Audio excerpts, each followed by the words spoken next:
Hello guys, welcome back again to my channel. For today's video,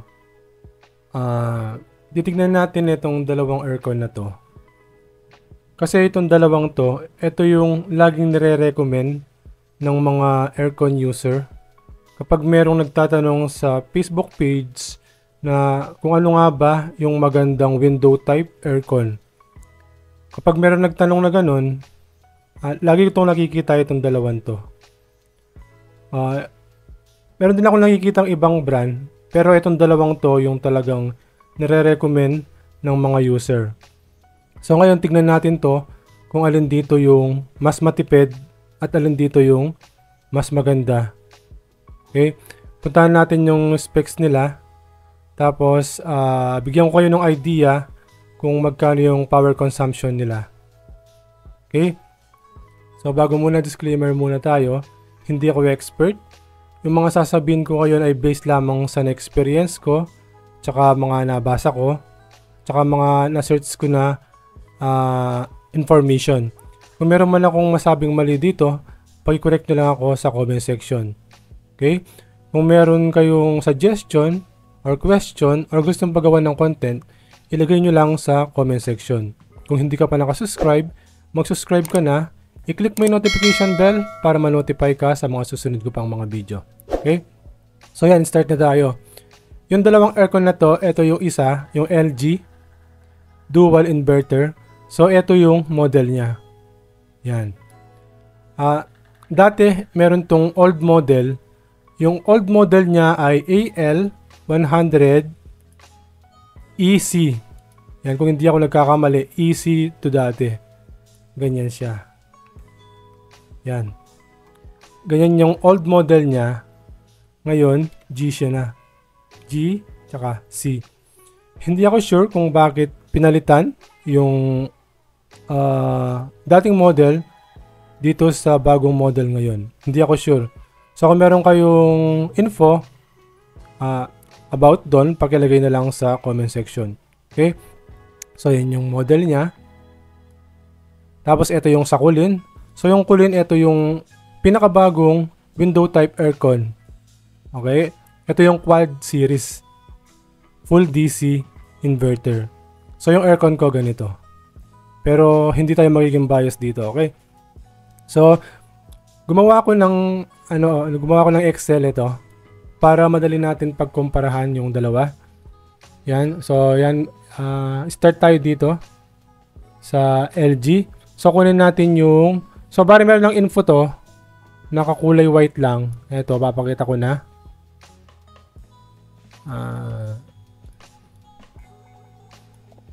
Papakita ko na yung info nito. Yan. So, yung info niya, dito, ito yung cooling capacity. Tapos, yung power input, ito yung wattage niya. Tapos, ito yung sound level, kung gaano siya kaingay. Ito yung sa indoor to, Iba yung sound sa outdoor. Okay? Tapos ito yung net tsaka yung gross weight niya. Yan, 27.1. Tapos yung gross niya 30 kg. Tapos ito yung cooling capacity. By the way guys, etong mga info na to kinuha ko sa website. Sandali, papakita ko sa inyo para transparent tayo dito kung saan ko nakuha yung mga info. Yan dito sa website nila. Ito yung website nila. Tapos ito yung mismong aircon. Ito yung model niya. Yan. Nagpunta ako dito sa specs. Yan. Tsaka dito sa see all specs. Yan. Dito ko nakuha yung mga info. So ito yung cooling capacity. Yan, ito. Ito yun. Yan. Tapos yung power input o yung wattage niya. Ito. Yung power rate. 900. Okay. So, yan. Ito yung sa sound level. Nandito yan. Para lang transparent tayo dito. Ito yung kinuha ko. Yung sa indoor. Kasi iba yung sa outdoor. So, sa indoor tayo. Yan. Yung high niya, kapag naka-high, yung aircon, 58 decibels, tapos medium, ito, 54, tapos 50 kapag naka-low, tapos yung sleep mode niya, ito, 44 decibels. Yan. So, ngayon, kunin natin yung cooling seasonal performance factor. Tsaka yung monthly energy consumption kung 9 hours mo siyang gagamitin everyday. Monthly to Tapos 9 hours mo siyang gagamitin everyday. So ginawa ko na to dati dun sa mga ibang videos ko. Sa mga hindi pa nakakapanood, panoorin nyo yung ibang videos ko. Marami akong mga videos dyan about sa aircon. Tapos kunin din natin yung 24 hours. Yan yung 24 hours na paggamit para meron kayong idea. Ito guys, ano to peso. Peso itong dito para meron kayong idea. Tapos kunin din natin yung price. Yan. Para magka-idea lang kayo. So ngayon punta tayo dito sa DOE para makuha natin yung mga info na to. Yan. Kaya na guys, kung medyo matagal to sa mga naiinip, pwede nyo naman i-forward. Punta na kayo kagad dun sa result. Pero ako kasi gusto, pinapakita ko kung saan ko nakuha yung mga sinasabi ko. Saan ko nakuha yung mga info na sineshare ko sa inyo. Yan. So ito, nandito tayo sa website ng DOE. So sa mga bago lang, ano nga ba yung kinalaman ng DOE sa mga aircon? Sila yung i-issue ng mga energy label. Ano nga ba yung energy label? Sa mga bago lang to guys Well, sa mga walang idea, energy label, aircon. Yan. Picture. Yan, sila yung nag-i-issue nito. Ang tulad nito. Yan. Sila yung nag-i-issue niyan. Makikita mo yan dun sa mga appliances na ref, aircon, yan, mga ganyan. Para meron tayong guide. Yan, ito. Meron tayong guide. Kung malaman natin kung matipid nga ba yung kuryente, matipid nga ba sa kuryente yung binibili natin na aircon or ref. Okay? So sila yung nag-i-issue niyan.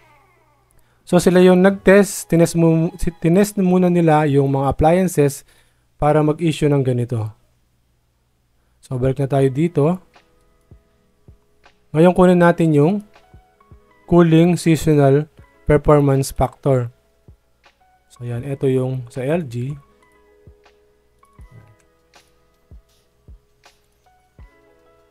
Tayo natin ng 1.0, okay?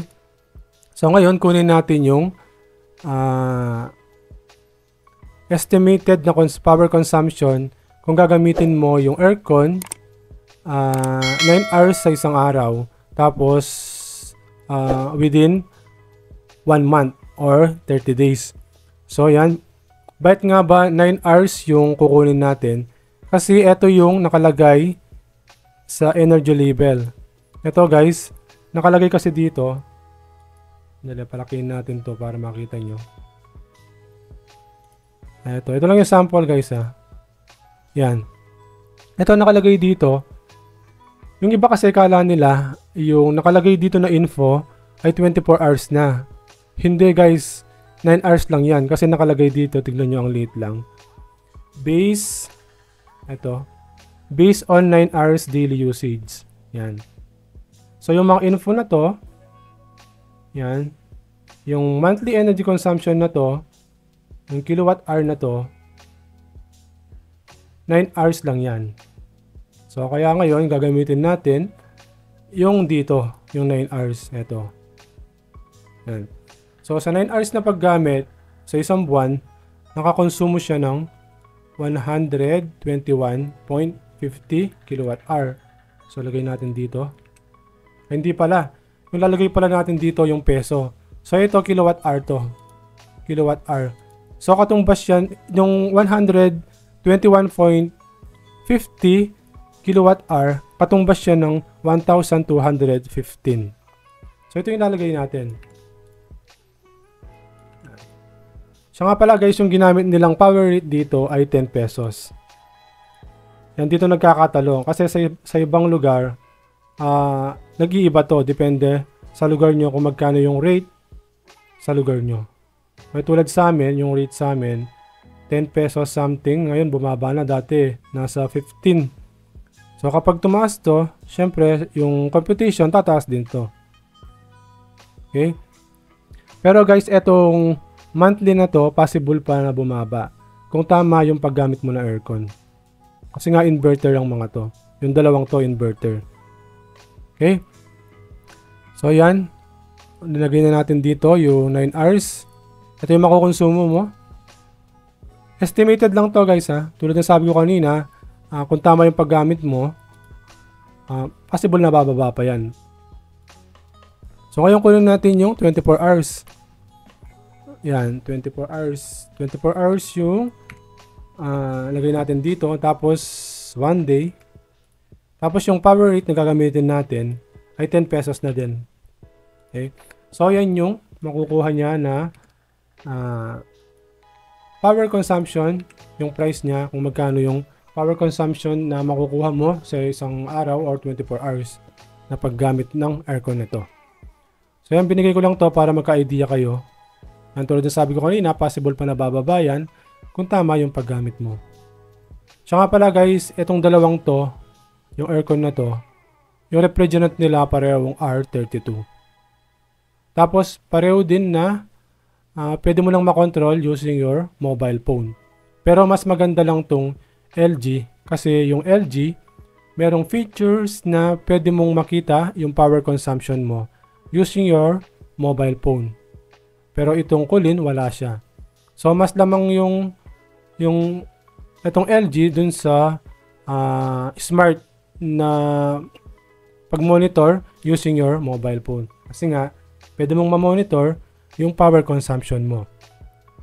Itong LG, walang ganun. Okay? So, yan, back na tayo dito. Tingnan natin yung price ngayon. Yung price naman, guys, kumuha ako ng price dito sa Lazada. Pero, yung price nito nag-iiba. Siguro depende sa month, kung anong buwan. Kasi minsan bumababa yung price ng aircon, minsan naman tumataas. Okay? So yan guys, nakalagay dito new model. Ito nga. So yung sabi ko kanina, yung old model niya ay LA100EC. So yan yung price niya. Kunin natin 23,750. Yan. Lagay natin dito para mamaya compare natin tong dalawa. Yan. Okay. Yan yung mga info na nakuha natin. Yan. So, next tayo ngayon sa Kulin. Ito yung quad series na full DC inverter. Ito yung info niya. Yan. So, ito yung model. So, nakuha ko naman itong info ng Kulin dito sa website nila mismo. Papakita ko sa inyo. Close muna natin to para hindi tayo malito. Tsaka itong mga to. Ito wag muna. Ito, tsaka ito. Tsaka ito, alisin na natin. Yung website ng Kulin ito, dito ko siya nakuha. Yung mga info. Model and specs. Tapos ito. So, yung dalawang to pala guys, 1 horsepower. 1 horsepower. So, ito yung cooling capacity niya. Ito, nilagay ko lang sa Excel para lang madali natin ma-compare yung dalawa. Tapos, yung power input, ito, 900 watts. Yan. Ano pa ba yun nandito? Yung weight, ito. Tsaka yung decibels, ito. Okay. So, yan. Yan yung mga info nila. So, pareho sila ng wattage. Tapos, dito naman sa cooling capacity, mas mataas yung sa Kulin. Okay, dito sa sound level, lumilitaw dito na mas tahimik si Kulin. So yan guys, depende lang dito sa info na to ah. Kasi etong LG hindi ko pa nagagamit. Pero itong Kulin, ito yung aircon ko ngayon na ginagamit. So yan yung high nung Kulin ay nasa 50 decibels. Habang yung sa LG ay 58 yung high niya. Tapos yung sa Kulin, yung medium niya 46. Tapos dito sa LG 54. Tapos yung low niya 42 yung Kulin. Tapos 50 yung sa LG. Tapos kapag naka-sleep mode yung LG 44. Tapos yung Kulin kasi wala siyang sleep mode. Pero tahimik pa rin siya yung low niya compared dito sa sleep mode ng LG. Sa weight naman, mabigat ng konti, konting-konti lang naman yung Kulin. Ito. Okay? So ngayon kunin natin yung info na to. Kunin natin yung tatlo. Tulad ng ginawa natin kanina. Okay. Yan, ito yung website ng DOE. So dito ko kinukuha yung mga info. Ito kasi sure na legit. Yan, sila mismo yung nag-test. Tinest nila yung mga aircon na to. So ito yung cooling seasonal performance factor. So yan, mataas ng konti. Sige, Kulin. Okay. Ngayon kunin natin yung monthly energy consumption sa 9 hours na paggamit sa isang buwan. So ito. Okay. Okay. Yan. So guys, kung mapapansin nyo, pareho lang. Kasi nga, pareho lang sila ng wattage. So yan, kunin natin yung 24 hours para makompleto na natin yung mga info. 24 hours, 1 day, 10 pesos. So pareho lang yan. Yan. Okay, yung price. Kunin natin yung price dito sa Lazada. So guys, etong dalawang aircon na to ilalagay ko sa description kung gusto nyong matignan or kung gusto nyong bumili. Nandyan sa description. So ito yung price niya. Ang kinuha ko yung pinakamura dito sa Lazada. Saka yung legit. So yan, mas mura ng konti yung Kulin kaysa sa LG. Depende dito sa Lazada yan ha. Okay. Minsan, meron kayong mahahanap na mura dito. Yan. Basta kayo nang balang maghanap, binigyan ko lang kayo ng idea sa price nila at saka sa ibang info. Okay yan guys. Kung makikita nyo, yung power consumption nila, pareho lang.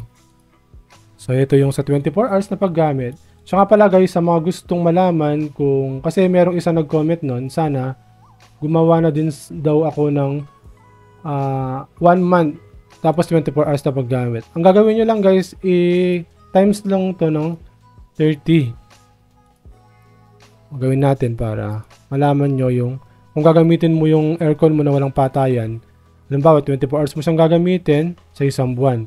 So ang gagawin nyo lang, ito, 108 times, sabihin na natin 30 sa isang buwan yan. Okay, ito yung makukonsume mo sa isang buwan kung hindi mo papatayin yung aircon. Pero tulad na sabi ko kanina, bababa pa yan kasi nga inverter yan. Kasi yung ginamit nilang computation, ito yung 900. So kasi kapag nakuha na niya yung desired temperature, tulad nung sa akin, kapag nakuha na niya yung desired temperature ay nasa 300 na lang yung wattage niya. Okay? Kapag nakuha na niya yung desired temperature, tapos minsan nagpa-fan mode siya, so mas matipid siya nun. So, kaya dapat yung mga room nyo nakasealed talaga. At dapat yung mabibili nyo ng aircon ay tamang-tama sa sukat ng room nyo. Yun lagi ang pinapaalala ko dito sa video ko, kapag gumagawa ko ng video ng mga ganito, na ina-advise ko dun sa mga bibili pa lang ng aircon, sa una pa lang dapat, tama na yung makuha nyo na horsepower. Kasi sa una pa lang, pag mali na yan, hindi kayo makakatipid. Parang hindi rin kayo naka-inverter. Tapos ang gawin nyo, isild nyo mabuti yung room nyo. Isild nyo, takpan nyo yung mga dapat takpan na possible na labasan ng lamig. Okay? Tapos takpan nyo din yung bintana kung naka-direct sunlight siya. Tapos kapag nag-compute kayo pala guys ng horsepower sa room nyo, consider nyo din yung mga tinatawag na heat load. Ano nga ba yung mga heat load? Yung mga appliances na nagpo-produce ng init tulad ng kung meron kang ginagamit na appliances dyan, tulad ng oven, rice cooker, plancha, yan, TV, yan, nagpo-produce din ng init yan, laptop, yan. Kapag nag-compute kayo ng horsepower, sabihin nyo dun sa mga bibilihan nyo ng aircon na meron kayong appliances na mga ganon. Tapos, kung ilang kayo dyan sa room. Kasi yung katawan natin nagpo-produce din ng init. Okay? Nakaka-apekto din yun sa aircon. Yan guys, kung makikita nyo, kung alin dito yung mas matipid, so same lang. Same lang sila. Based sa test nung DOE.